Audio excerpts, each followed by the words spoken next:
Good morning! Kumusta po kayong lahat dyan? Sa mga baguhan sa aming channel, don't forget to like, subscribe, comment down below. Mag-aano lang po kami ng pag-iingat po sa pagputok ng bulkan. Anong masasabi mo, Doc Lisa? Ay, Sahara pala. Doc Willie or Mr. Marhaba. Marhaba. Siyempre tayo sa mga kabayan natin dyan sa Taal. Mag-ingat po kayo sa Cavite, sa Batangas. Mag-ingat po kayo. Kaya ano naman kaya ang masasabi mo, Doc? Alam nyo po ay dapat po talagang pag-ingatan natin talaga yung ating sarili. Health is wealth talaga. Kaya po pag lumabas kayo, mayroon po kayong face mask ganito. Ito po, face mask. Kaso lang itong face mask na to ay hindi naman gaano. Kaya i-double na lang natin. Ganyan. Tapos mayroon pa tayong yung shawl. Ibalot natin ganyan. Yan. Pwede yan. Yan. Kabayan.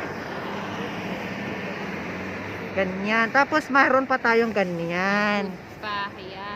Maging ninja turtle tayo niyan. Hindi nakakatawa ito pero malaking tulong po para sa atin kapag kahit nakaganito tayo.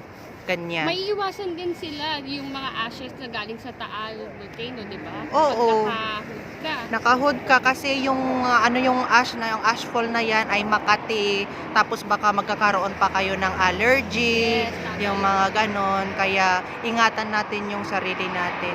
Ikaw na anong masasabi mo?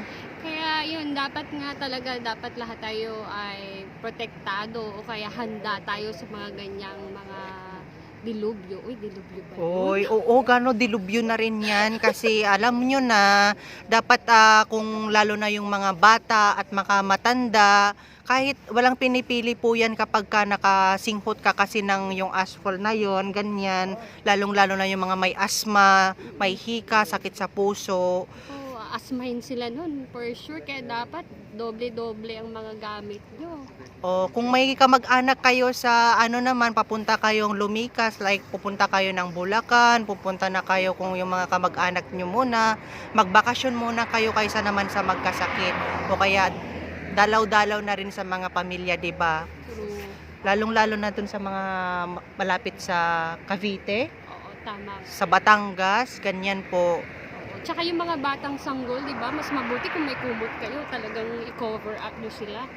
Oo. At saka kung wala naman talaga kayong malipatan na iba, yung mga bintana at saka yung pintuan, lagyan ng scotch tape. I-scotch tape nyo na lang para yung mga na pumapasok, matrap niya rin siya. Oo, tama. At saka don't forget to drink na lang ng water o kaya Gatorade. Mag-Gatorade kayo para palakasin yung resistensya. Dapat na kayo lagi. At saka magdasal kayo. Oo. Yun ang pinakamahalaga doon, yung talagang mag-pray kayo sa ating Panginoon para lumayo o hindi matuloy kung ano man yung eruption na mangyayari dyan sa Taal. Oo, tama ka, Doc Lisa. Ay, Sarah. Oo, huwag kalimutan talaga mag-pray kasi yung pray is very important kasi yung Diyos lang naman talaga yung maggagabay o kaya magpro-protect sa atin kahit anong pagsubok o kaya anong dilubyo yung dumating sa ating buhay ay andyan si God para tulungan tayo. Tama nga yun. Marhaba. Siyempre, sa mga kabayan natin dito sa Iran, malapit sa amin yan. Pero praise God kasi talagang kami naman ay safe dito. Yung mga nandito sa Jordan, na katulad namin, ng mga OFW. Ingat-ingat po kayo dyan. Okay po, kami na po ay magpapaalam. Bye-bye! Yung background po natin po ay nasa Hilton po kami. Yes. Opo. At napakagandang lugar po dito sa Hilton Dead Sea. Let's see. Kung gusto nyo pong dalawin po ang Hilton experience po ay napakaganda po. True. Opo, ang babait din yung mga tao, lalo-lalo na si Sahara, ang aking kulig po, at yung mga ibang tao po. Ayan, dito po, pasyal ka namin. Tignan nyo po. Yan, labas pa lang po ito. Yan. Labas po yan. Ayan. Say hi here.